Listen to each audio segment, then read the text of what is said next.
What's up, you guys? It's Ben and welcome to my channel where we talk about everything there is relating to selling on Amazon. So it's the end of the month, end of the quarter, and I thought it would be a great idea for me to make a video discussing my sales, what's been going on Amazon, and how should we prepare for Q4, because I assure you it will be the biggest Q4 on Amazon in recent years.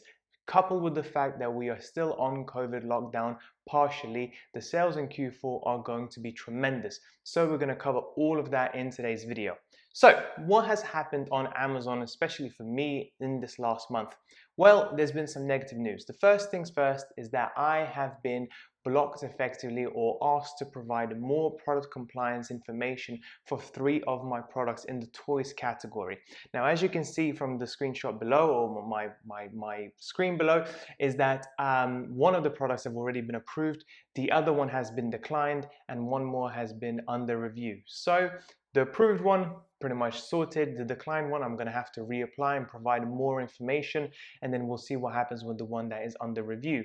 Now, if you guys are considering selling on Amazon in Q4 and you will be going into the toys niche and you're 100% certain that that will be the case, then make sure you get all the information ready so when Amazon does ask you for that, you have it already prepared, and so you can send it to them straight away so they can review it and approve it within a couple of days' time. The last thing you want to do is send your inventory to Amazon, get that potentially blocked or suspended until you provide more information. So make sure you're aware of that. The second thing is the IPI score that all of our sellers have been struggling with, or at least a lot of that I come across that have been struggling with. My IPI score has now gone from 500, well actually it was in the 600s at the very beginning, down below the 500 minimum threshold mark, and I've done everything I possibly do to push it up. However, because COVID impacted people's sort of pockets at the end of the day and their disposable income, our sales have dropped, and as a result of that, the IPI has dropped as well, primarily because of my low FBA sell-through rate. So I'm doing everything I can possibly can to improve that as much as I can. However, at the end of the day, if people are not buying, there's only so much you can do to improve on your sales. Also, guys, if you're interested in managing your IPI, and that is something that you will have to consider going forward, especially when you're selling a couple of products, make sure to keep an eye on this inventory performance index. And if you do have issues, most of the sellers I know have issues with the FBA sell-through rate, then click on the inventory age and you will see which products are giving you good sell-through rate and which products are selling much less. So those are the products that you should focus on, either by reducing the price, by increasing your advertising spend, or playing around with the product images, listing, etc., to try and get more sales volume onto those listings. So with those things covered, how have my sales been over the last month? And I have to say they have been terrible, and it's a shame because the last couple of months have been really good. However, the month of September has been absolutely terrible for a number of reasons. Number one, I've gone out of stock for a few of my items and they took ages to come back into stock. There's been delays in regards to shipping, customs for over 2 weeks. Second of all, I see that Amazon is becoming a little bit more competitive now because a lot of more demand has come for online products, and therefore there are more sellers as well selling more products as well. So we had to slash our prices slightly, which basically reduced our margins a little bit as well. However, I have ramped up advertising, so my sales could have been a lot worse than it were. Now, for this month, I actually was hoping to make around 70,000. Then as you can see, my sales have actually gone down to £53,000. However, the silver lining, first of all, is the fact that I have been out of stock for quite a few of my products, and as you can see, towards the end of the month, they have actually, the end of the month, they actually have started to increase. And I think over the next month, we're going to go back up to the 70K mark and above. I actually feel like for me and for a lot of you sellers, the sales are going to go in an upwards trend going forward. In October, they're going to be still a little bit slow, but then November is going to be better, and I think December, all of us are going to absolutely smash it. Also, on a more positive note, if I do look into my Q3 numbers, which we can look at it now, from July until the end of September, I actually reached over £200,000 in sales. And that is incredible. I didn't think I would reach this high. And as you can see, my first couple of months were quite high, and then the last month started to drop off. But in comparison to last year, you can see that I tripled my sales for the Q3 of 2019. So this is definitely something that you can do as well, and it's definitely something that is possible for you, only if you decide to reinvest all of your money, all of your profits back into the product, back into building out more products, buying more expensive products, and increasing your revenues, product count, etc., etc. And that is how you build up this business. Because I would like to remind you that I started this business off with only £2,000, and the only way we were able to reach £200,000 in a quarter in sales was purely by reinvesting all of the profits. We have literally started paying our salaries last month. I believe August was the first time we started getting paid ourselves.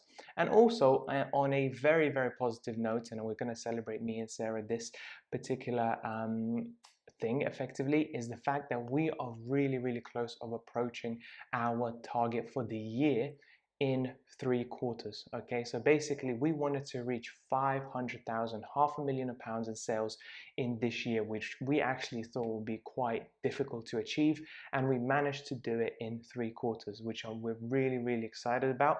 I think partly is because of the increase in online demand due to COVID, which really has helped us out. I know obviously the economy has gone down because of it, but for us it actually had the opposite effect.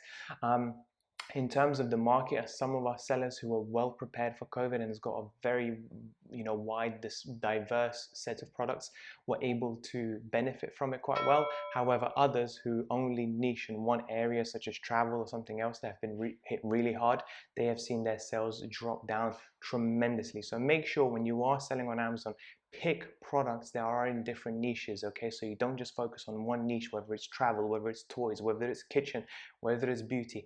Look for what sells best and look for a wide range of products. I now have products in pretty much 8 to 10 niches, and some of them do well in some parts of the year, some of them do well in other parts of the year, but overall I have a nice average going throughout the whole year. So now with that covered, what are my recommendations for Q4? Well, number one, if you're literally just about to start selling on Amazon, you need to start doing product research very seriously and consider buying a product soon. The reason why I say that is because the shipping costs and the storage costs are going to go up for Q4. And if you're going to use fulfillment by Amazon, your storage costs at Amazon warehouses are going to go up. Also, because the shipping costs are going to increase and may be delayed because of so much inventory coming to the UK, consider looking for smaller products, smaller, simpler products that you can airship in a couple of weeks' time. So therefore, you can still potentially start selling in October, build up your rank in November, and then smash it out the park in December. That is obviously the end goal. If you cannot find any products at all that you'll be able to sell that are relatively light and you can send out pretty quickly, then consider getting 600 units, let's say, of a big bulky product, 100 of those units air shipped, and then the other 500 sea shipped. So that first 100 will arrive quicker. You will be able to do the pictures and do the listing for it, and they start selling and building up sales rank for you. And then once you've sold those 100 units out, hopefully the 500 will be very close to the Amazon FBA warehouses, and then you'll be able to make the real money. It might be a little bit more expensive to do it that way, but you will ensure that you will still hit the Q4 sales of this year. So what kind of category should you be looking into in Q4? Because most people think toys and games. That's pretty much going to be the main one. And yes, that is correct. However, don't just focus on toys and games like I said earlier. Make sure you differentiate and make sure you look at various niches that are associated to Q4, because toys are not the only gifts that are going to be bought in Q4. There are a variety of products that will be bought in Q4 at an increased demand. For example, best-selling products this month, I thought was going to be toys and games, were actually happen to be kitchen products and health and personal care. And I believe those products will continue to do really, really well in Q4 as well. So I do believe in Q4 there's going to be an increased competition for toys and games. So therefore, if you can't find anything everything in that particular category. Don't beat yourself up for it. Look at other categories that you can potentially sell in, which will still make you a very, very nice profit. So that's pretty much it for today's video. It really sums up my sales and how well I've been doing. I think in summary, I've done well in the last 2 months, but this September month could have been better. But you can't control it every single month. Some things will go your way, some things won't. All we can do is we do our best to make sure that we're in stock as much as possible. And that's pretty much it, and hope for the best, really. So I really hope you enjoyed this video. If you did like it, please don't forget to like and subscribe, because there's going to be a lot more content to come. On the next video, I'm actually going to be talking about the product research method that I personally use on a day-to-day basis. And I don't think it has been covered extensively by other YouTubers that I would like for you to know. So make sure to subscribe and check in on that. I'll probably post that in on Sunday. And until then, I'll speak to you soon. Bye-bye.